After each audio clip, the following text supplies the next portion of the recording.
Welcome back to the channel, and now on to the story. It was just an ordinary day in Columbus, Ohio. Nothing had happened in the quiet neighborhood for weeks. That is, until one evening when everything changed for three young boys. They were best friends, all 12 years old and living in the same neighborhood. Their parents trusted them to do whatever they wanted, as long as they were home by 9 p.m. The boys took this freedom very seriously and never abused it. A pair of eyes watched the boys from the darkness. They blinked slowly, then began to glow. The owner of the eyes was hiding under a blanket, perfectly still, almost as if he were a statue. Every once in a while, he would shift slightly, letting out a soft snore. Then he heard a noise, a soft snore coming from behind a blanket in the corner of the room. He cautiously approached it, his heart pounding in his chest. Was it really his friends? Had they come back for revenge? They didn't stop running until they reached their friend's bedroom. Safe and sound, they huddled together on his bed, too scared to move. One afternoon, while playing outside, one of the boys suggested they have a sleepover at his house. It was their friend who had been sleeping over. He looked at them with a confused expression. "What's wrong?" They looked at each other, unsure of what to believe. At first, their parents didn't believe them.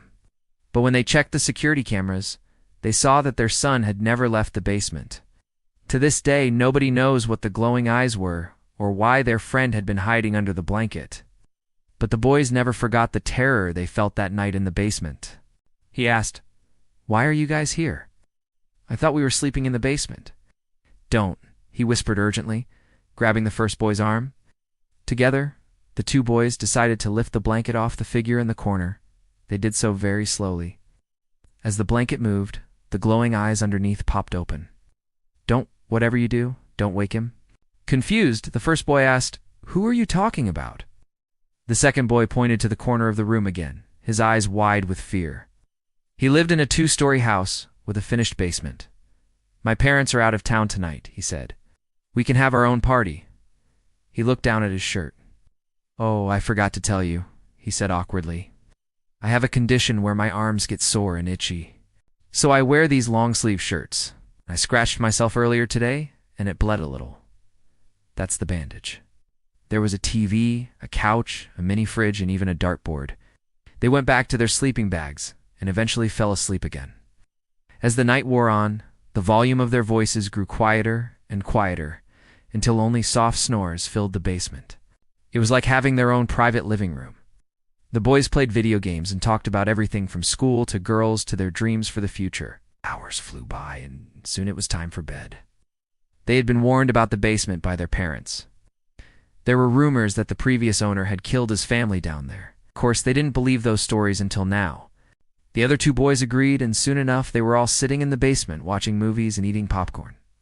The basement was big and wide with a high ceiling. They spread out sleeping bags on the floor and made forts out of blankets and pillows. Meanwhile, in the basement of the same house, something strange was happening. The room was pitch black, and he couldn't see his two friends anywhere. He called out to them, but there was no reply. He tried to remember what had happened the previous night and couldn't. All he could recall was eating popcorn and watching movies. The boys slept soundly, completely unaware of the danger lurking just a few feet away. One of the boys suddenly woke up, sat up and looked around. He started to panic, thinking they might have left him behind on purpose.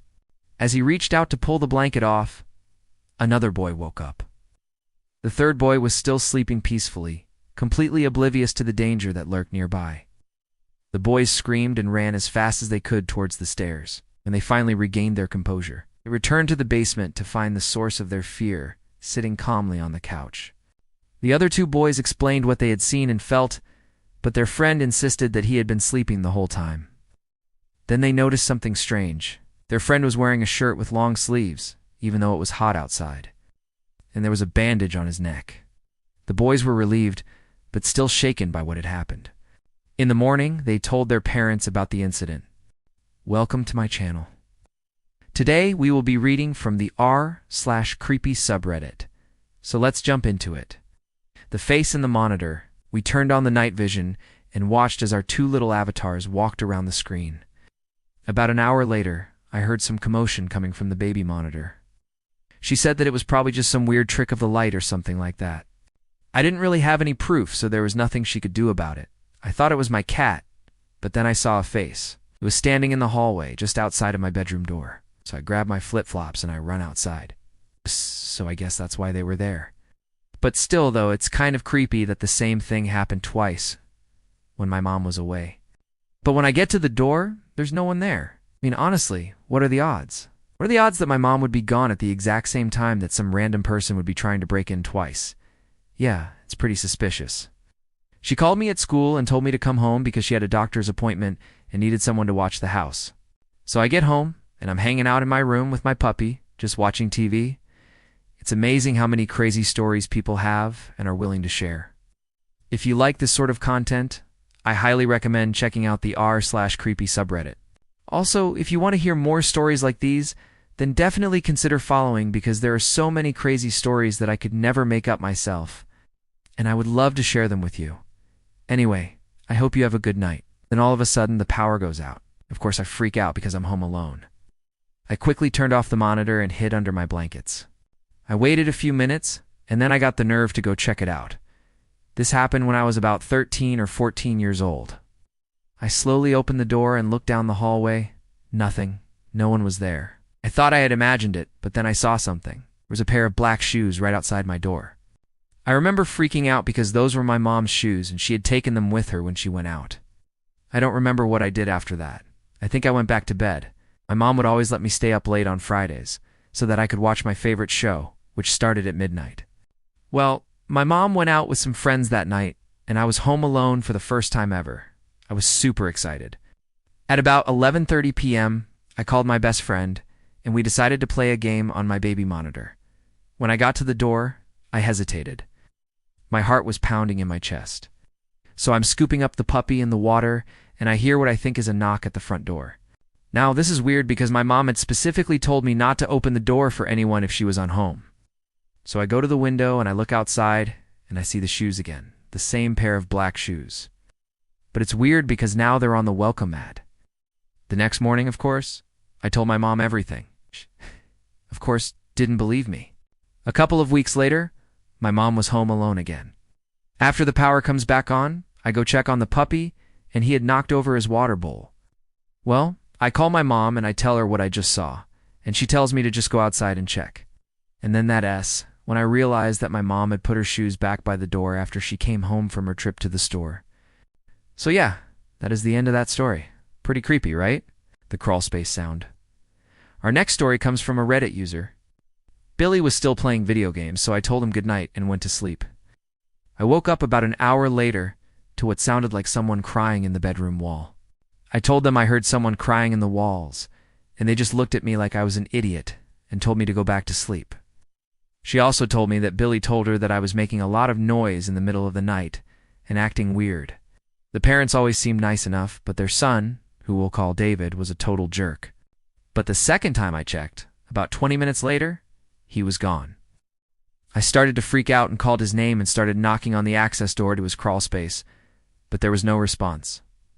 If you liked this one, stay tuned for more. Also, don't forget to subscribe and leave a like. I tried to pry open the door, but it was locked from the inside. I ran into the living room and grabbed a crowbar and started to break it open. When I finally pried the door open, there was no one there. I checked under all the furniture and even looked outside to see if he snuck out, but he was nowhere to be found. I ended up finding him sleeping on the couch. I was so relieved. He was like the stereotypical mean kid who hated it when I would come over, because his parents would leave him with me instead of having a real babysitter. One night while the parents were out, David told me that he was going to spend the night in his crawl space. I told him it wasn't safe, and he should just spend the night on the couch. But he insisted that he wanted to crawl under the house. So I went to go check up on him every once in a while. I got up, thanked her for letting me stay in the house, and left. I haven't spoken to Billy since. I don't think his parents ever figured out what that noise was. But to this day I swear it was a demon or some other creature that wanted to drag me into whatever dimension the wall connected to. I refuse to believe a human being could fit in between those gaps. I mean, come on. It took everything in me not to start crying. I was so scared. I don't remember what time it was, but after about 10 minutes of me continuously begging them to leave, they finally gave in and let me sleep in their guest room instead. At first it sounded like a muffled sob, but then it progressed into full-on crying. Then I tucked him in for bed and watched him fall asleep. That was the last time I babysat for that family. To this day, I still wonder what exactly was going on under that house. Now mind you, the walls in Billy's house were like the size of a small mountain range. They were absolutely massive. You could barely put a fingernail between them, let alone fit a person in between. I was a kid, probably 8 or 9 years old. I had a good friend who we'll call Billy. We were going to a sleepover at his house. It was just me and him in his room playing video games until about 3 or 4 a.m. when his parents came in to check on us, because they were going on a cruise the next morning. They wanted to make sure everything was all right. They told us that they would be back around 7 a.m. and that we could stay up as long as we wanted. So they left and we decided to play some more video games. About an hour later, I started getting really tired, so I laid down on the floor with a blanket. I woke up Billy and asked him if he heard that, and he just said, "Yeah, we think our old babysitter got trapped in there." And he just went back to playing his video game like nothing happened. I was freaking out. I didn't want to be in that house. I told him we need to get out of here right now. He just kept telling me to shut up and go back to sleep. I started screaming at him that something was in the walls and it needed to get out. That's when his parents came rushing in. They were asking us what was going on and why I was screaming at the top of my lungs. I do not know how long I slept there, because in the morning Billy's mom came in to wake me up and tell me that they were leaving for their cruise. Our next Reddit user says, "As a kid, I used to babysit for this family in our neighborhood. The first time I checked, he was just sitting there with a flashlight. I gave him a lecture on how dangerous it was to sneak around the house and to never do that again." That was our episode. Welcome to my channel. This happened when I was around 13 years old. My best friend had an awesome birthday party. She invited a few of our classmates over for a sleepover, and we spent the night playing games, eating pizza, and watching horror movies. It was so much fun. She was in our class, but I barely knew her. She wasn't really part of our friend group, but she always seemed nice enough. But why would she be at my friend's party? And more importantly, why wasn't she invited? Around 2 in the morning, we decided to take some Polaroids. We took some silly pictures of us making funny faces, and then some nicer ones where we were actually trying to look good. I thought it was so funny that someone would sneak into our picture like that. I told my friends about it, and they thought it was hilarious. But during 6th period, I started freaking out a little. It was even funnier that we'd only realized it 2 weeks later. What if she was trying to sneak into the picture because she wanted to be in our friend group? Or maybe she was trying to spy on us. But all I could think about was that picture from the camera. Why wasn't this girl invited to the party? Why did she sneak into the picture? I tried to focus on my drawing, but all I could see was the girl from the picture. Her hair was long and black, and she was smiling a little bit too widely. We decided to keep the picture as a fun memory of my friend's party. The next morning, after the party had ended and everyone had gone home, my friend and I were looking through the pictures that we'd taken. We were laughing at the ones of us making funny faces when we got to one that we had unseen before. I quickly finished my drawing and walked over to my friend's desk. Then the bell rang, and we all ran out of the classroom together. As I looked back, I could have sworn that I saw the girl from the picture standing in the doorway, smiling at me. It was one of the nicer pictures, but instead of just us in it, there was another girl smiling at the camera. I don't remember this girl. We looked closer at the picture. This definitely wasn't one of the pictures that we'd taken that night. It must have been one of the ones where we'd made funny faces. The bell was about to ring, and everyone was going to run out of the classroom to get to their next class. It was the same day as my friend's party, but it was 2 weeks ago. That's when it hit us. I don't mean that they were just really dark, or completely black, like there was no white part to them at all. I quickly looked away and tried to focus on my drawing again, but I couldn't help glancing back at the picture. One of the pictures that we'd taken 2 weeks ago had developed in the camera somehow, but that didn't make any sense. Oh. So how did this picture get into the camera? And how come only this one developed while all the others were still clear? That explained why we didn't invite her. It still didn't explain why she was at the party. You have to pull the photo out of the camera to develop it. We checked all the pictures that we'd taken that night. All of them were blank. And we knew that none of them had developed until we pulled them out of the camera, because we could still see the image on the film. Then we turned the picture over to check the date. Polaroid pictures don't automatically develop. And we knew that none of these pictures had been in the camera for 2 weeks, because if they had, they would have developed by now. My friend and I looked at each other and then burst out laughing. But the next morning when I got to school, I couldn't stop thinking about that picture. We were in class by ourselves, and I was staring at the blank paper, trying to draw something. Sure, it was funny, but what if she wasn't trying to be funny? I know it sounds ridiculous, but I was 13 and I'd just watched way too many horror movies the night before. Then I noticed something strange about her eyes. I looked up at the clock on the wall, and it was right in between classes. When I looked back at the girl in the picture, I saw that her eyes were black. Her eyes were still black. It was then that I realized that I didn't want to be alone in that classroom when the bell rang. She was talking to one of our other friends, and I tapped her shoulder to show her what I had drawn. This is the scariest game ever. A group of teens dared each other to go into the bathroom, turn off the lights, stare directly into the mirror, and say it back. So one girl did. She turned around and she saw her reflection blink. The most popular theory is that she didn't have any friends to begin with. No one ever dared to ask her out because she was always so mean to people. So she made a fake account on a social media platform and started messaging herself creepy things like, "You should be dead." Then she would look at her phone and think it was her reflection in the mirror, when really it was just her own messages. She ended up spiraling deeper and deeper into this delusion until she stopped going to school, and no one ever heard from her again. She told everyone that she saw her reflection blink, but no one believed her. They all thought it was just a trick of the light. 2 days later, she stopped responding to her friends' texts. And a week later, she never came back to school. Welcome back to my channel. And now back to our story. This is one of the scariest things that could happen to you. Every time he turned over, he heard it whisper his name. At first, he thought it was just his imagination. But after hearing it multiple times, he became scared and started screaming. Everyone in the room woke up and started freaking out. None of them had heard anything, though, so they tried to calm him down. Scratched into the side of the vent was what looked like a set of fingernail marks. They were small, like the nails of a child. But how could that be? He looked back at the hole in the ceiling, then at the scratches, then back again. Who or what had opened the vent and why? Imagine you're at a friend's house for a sleepover. In the end, he decided not to say anything. Instead, he covered up the vent and moved on to the next room. Ow. And if you want to hear more scary stories, stay tuned for more content. Thanks for watching. Leave a like if you enjoyed and subscribe for more great content. Startled, he whipped around to look, but there was nothing there. Was someone playing a very cruel joke? Was it the house settling, or was there actually something sinister going on, and they didn't know and never would? It whispered, "Hey, come over here." That's when the boy started scratching at the ceiling. Even during the day, it looked like something out of a horror movie.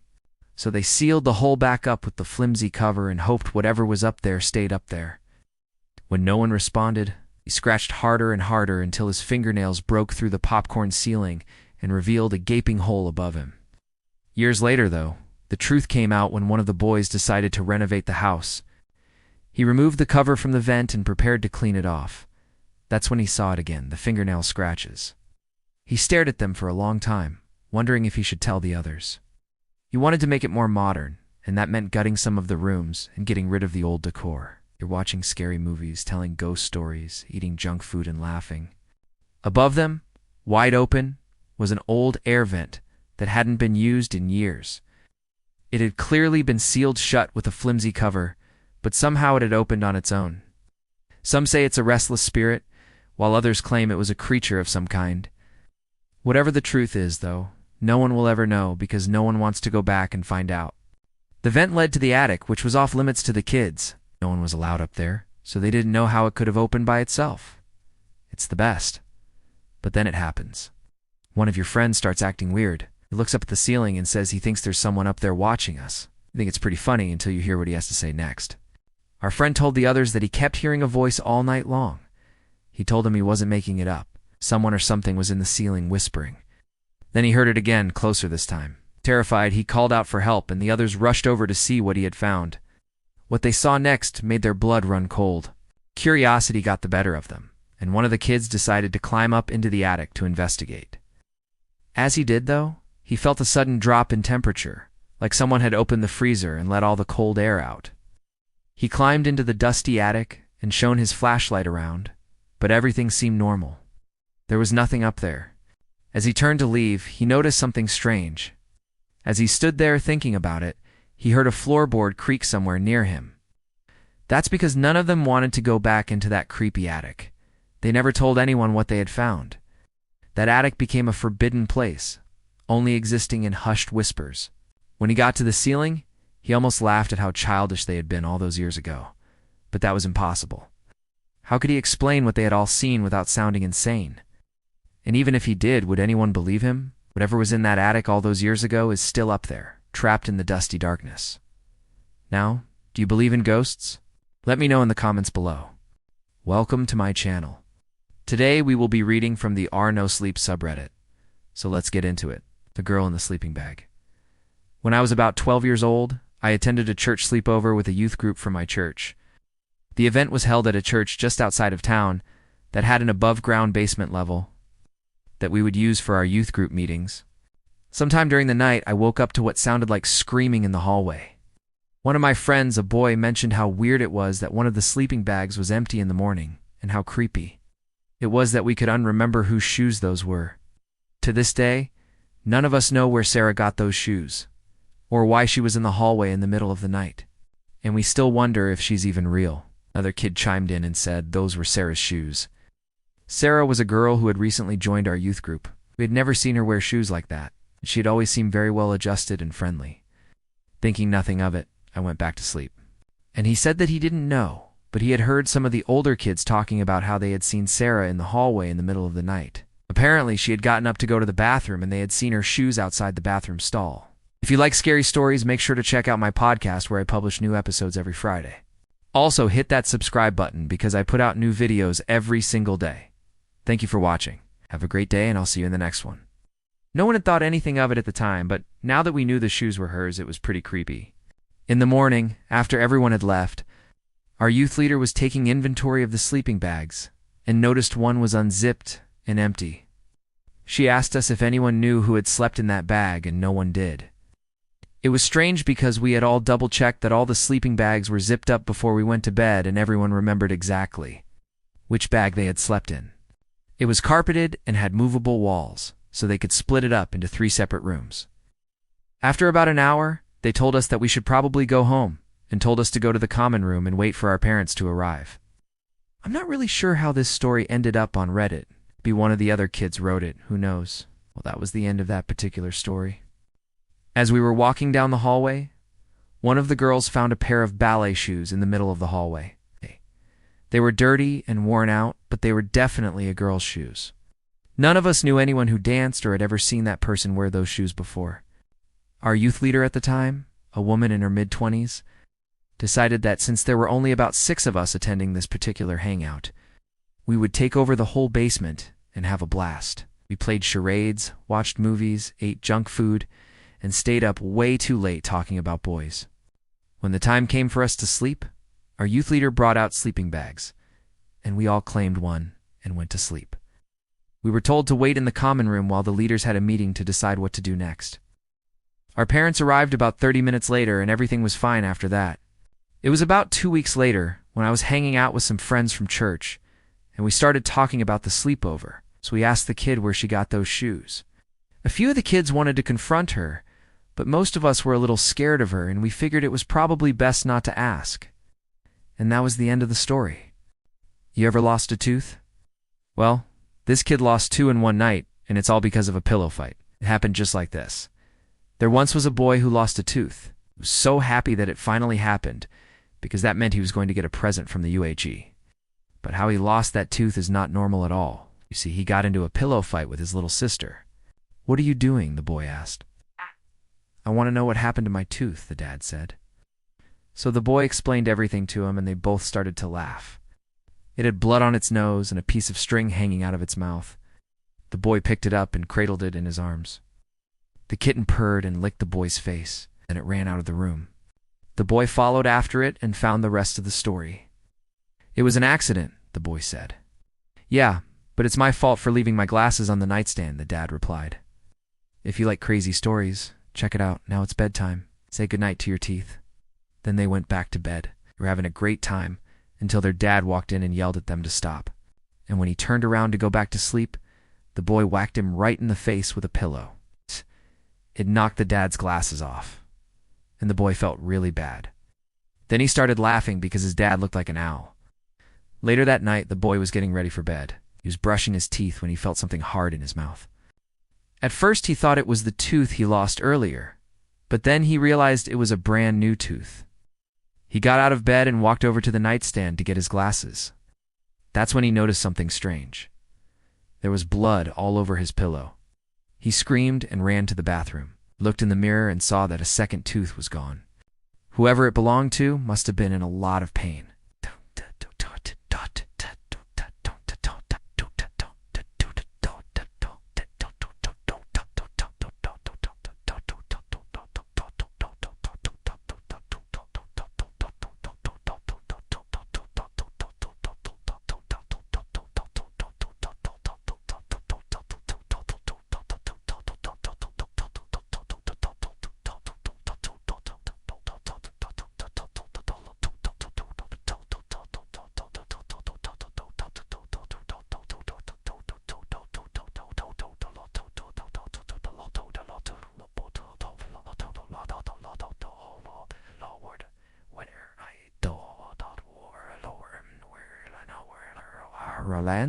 Maybe it was the same monster that ate his homework last week.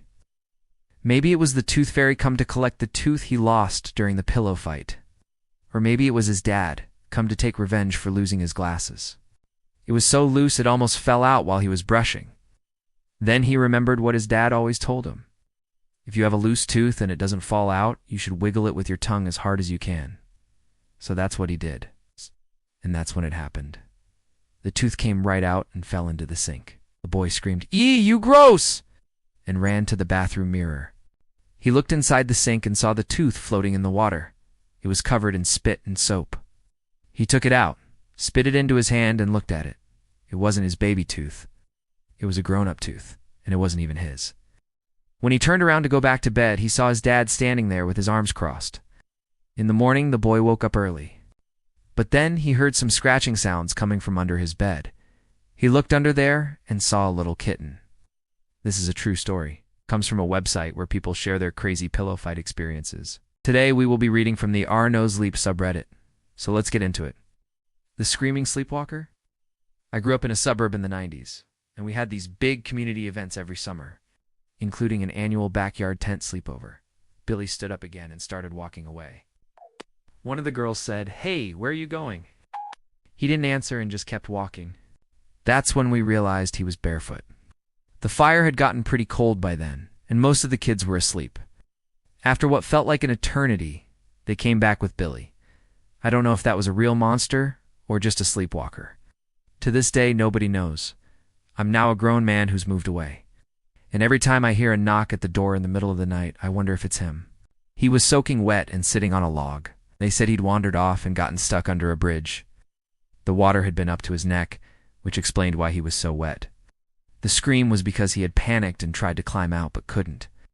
But what I don't understand is how he managed to climb out. He was soaking wet, so he must have climbed out at least a few hours before sunrise. No one knows how he got home. Nobody saw him come back to the party or even take a single step towards his home. His parents showed up and took him away without so much as a thank you. I never saw him again. No one wanted to follow him. I remember thinking to myself, well, someone should probably check on him. But no one else seemed to care. It was always a big deal.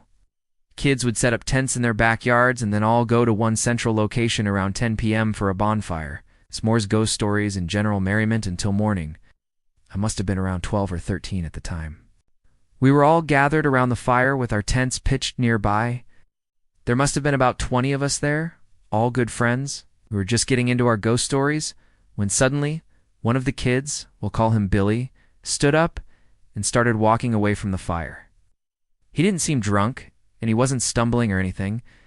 He just seemed very focused on something ahead of him. I remember thinking, hey, that's weird.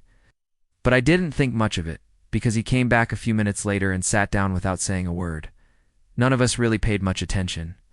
And the ghost stories continued late into the night. I don't remember what time it was. It was around 2 a.m. when the fire had died down to just a few embers, and most of the kids had gone to sleep in their tents. After what felt like an eternity, Billy came back, but he was screaming. Not like a little kid having a nightmare and talking in his sleep, but like somebody was grabbing him by the ankles and swinging him around in a burning building, while somebody else screamed, "Die, die, die," in his face.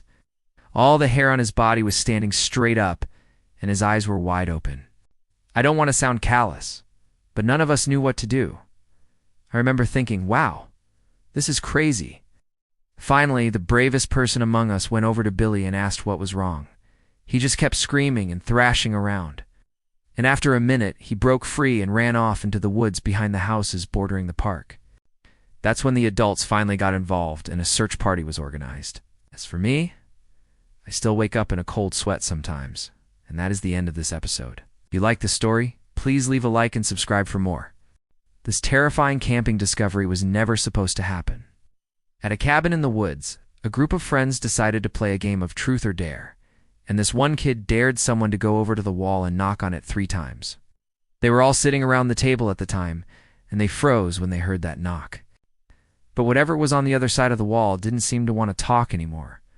Maybe it was just a branch or an animal, so they stopped playing the game and went back to their regular one. They thought it was part of the game, so they started knocking on the wall again. This time it was 2 knocks, followed by a loud bang that sounded like someone hitting the wall with a baseball bat. And then silence. They didn't stop running until they got to a clearing. When they finally slowed down, they looked back at the cabin, but it didn't look like anything was on fire. When they got back to the clearing, they saw that the ground around the cabin was covered in small pebbles. It looked like someone or something had sat there and then thrown all of the rocks and dirt into the air. They don't know what it could have been. They didn't see any smoke, and the windows were intact. As she walked past the wall, she couldn't help but knock on it 3 times. They had left their stuff there, but now it was gone. Backpacks were nowhere to be seen. She turned around slowly to see if anyone was coming out of the wall, but there was nothing there. She called out to the others, but they were too busy watching the movie. They all ended up coming back empty-handed, except for one girl. She found her backpack, but it was crushed and ripped to pieces. The thing that had attacked them must have gotten to it first and destroyed it. So she went back to her seat and told them what she had done. They all laughed at her until they heard a knock on the wall. 1 knock, 2 knocks, 3 knocks. Supposedly, if you knock on the wall 3 times, the watchman would appear and grant you a wish. Then they heard footsteps coming closer. Someone or something was walking toward them from behind the wall. They heard a loud crash, and then the sound of heavy footsteps coming down the hallway. Whatever it was big, and it was getting closer. Obviously, this is just a made-up story that they tell around campfires to scare people. And the others said, "Me too." So they all agreed to stay up late and watch a movie together. But the more they played the game, the more realistic it started to sound. And then one of the kids went over to the wall and knocked on it 3 times. And then they all heard a knock back. They tried the 3 knocks again and waited for a response. A while later, one of the kids said, "I'm scared to be alone in this cabin tonight." Around midnight, one of the girls said she was going to go to the bathroom. They all looked at the wall, not knowing what to do. The kids started screaming and ran out of the cabin into the forest. Then one of the guys said, "My backpack," and they all looked back at the cabin. They decided to go back and check on the cabin. They split up and searched the woods for their backpacks, but they couldn't find anything. They've never gone back to that cabin in the woods, but sometimes at night they hear a knock, knock, knock, or so do you believe in the watchman? Let me know in the comments below. The scariest urban legends are the ones with the most mundane beginnings, like this one. It was just an ordinary Halloween night. It's a kind of night where you dress up in a costume and go door to door saying trick or treat while stuffing your face with candy. The plan was to watch one of those old tapes, but which one? Some were labeled "Do Not Watch," so they thought it would be funny to ignore those warnings and watch them anyway.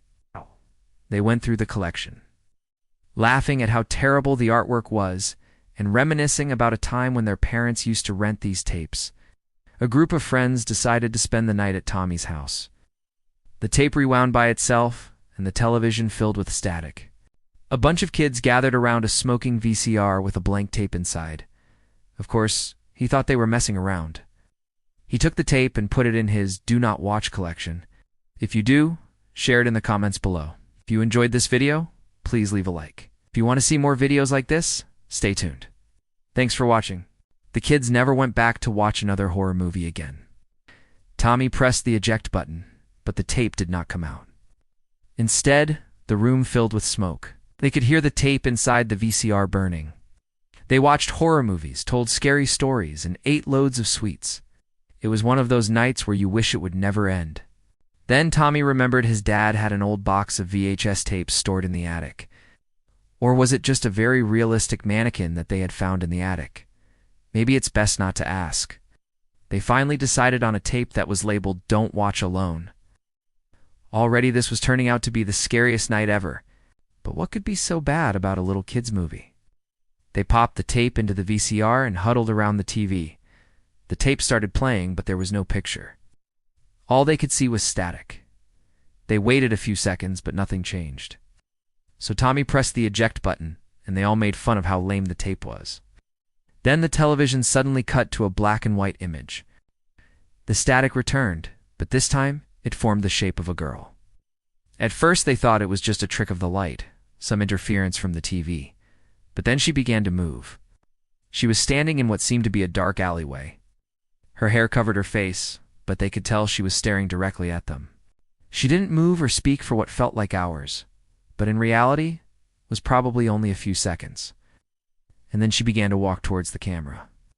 As she got closer, they could see that her skin was pale, almost white. Her eyes were wide and black, like two bottomless pits.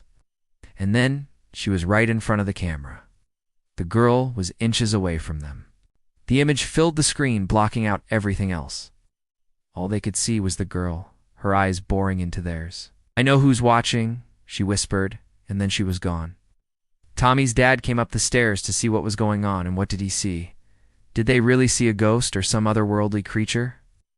So do you have a story about a haunted VHS tape?